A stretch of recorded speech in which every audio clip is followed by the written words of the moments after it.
Yan, yung sa loob. Ito yung sala. Yan, dyan yung dining. Tapos dito yung kitchen. Yan, kitchen. And then, dito yung CR.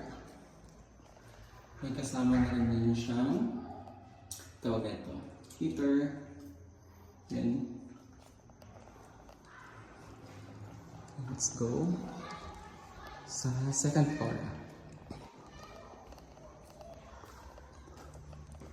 Second floor.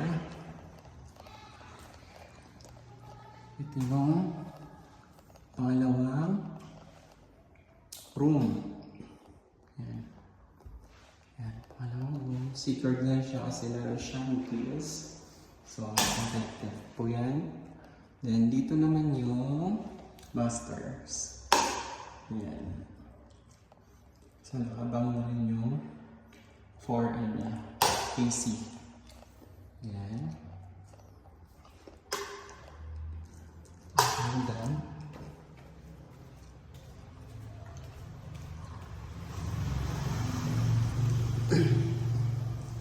yan. Kagandahan yan, kung meron kayong kotse, is sa harap po yung parking mo. So, meron kang parking sa harap ng bahay. Yan lang po.